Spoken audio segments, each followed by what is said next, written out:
భద్రాద్రి కొత్తగూడెం జిల్లా మణుగూరులో గంజాయిని పెద్ద ఎత్తున పట్టుకున్నారు. రథంగుట్ట అర్బన్ పార్క్ వద్ద కారులో అక్రమంగా తరలిస్తున్న 21.5 కేజీల గంజాయిని ఖమ్మం ఎన్ఫోర్స్మెంట్ సిఐ రమేష్ పట్టుకున్నారు. గంజాయి విలువ 13 లక్షల రూపాయలు ఉంటుందని సిఐ తెలిపారు. కొందరు యువకులు ఒడిశా నుండి హైదరాబాద్కు తరలిస్తుండగా పట్టుకున్నామని తెలిపారు.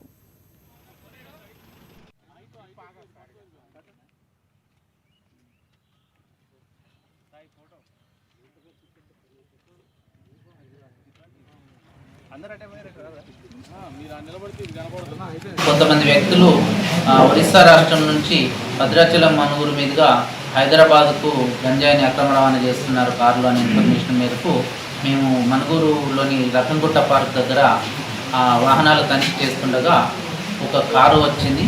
ఆ కారులో మాకు 21.5 కేజీల గంజాయి లభించింది. 6 వ్యక్తులు ఆ కారులో ఉండగా ఒక వ్యక్తి పారిపోయాడు.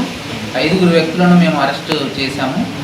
షేక్ సమీర్, సయ్యద్ అబూబకర్, షేక్ ఫైజల్, వీరి ముగ్గురిది హైదరాబాద్ పాత బస్తీ చార్మినార్ ప్రాంతం.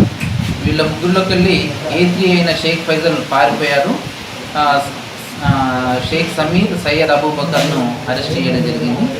అట్లాగే ఇంకొక ముగ్గురు ఖమ్మం జిల్లా కల్లూరు మండలం పేరువంచ గ్రామానికి చెందిన తానంకి ప్రవీణ్, కోట హరీష్, వీళ్ళ జినిగా యశ్వంత్, వీళ్ళ ముగ్గురిని కూడా అరెస్ట్ చేయడం జరిగింది. వీళ్ళ దగ్గర 21.5 కేజీల గంజాయిని సీజ్ చేశాము. తర్వాత ఒక 4 సెల్ ఫోన్లు కూడా సీజ్ చేయడం జరిగింది. ఒక కార్ను కూడా సీజ్ చేయడం జరిగింది. ఈ సీజ్ చేసిన వస్తువులన్నిటి విలువ సుమారు 13 లక్షల రూపాయలు ఉంటుంది. Thank you.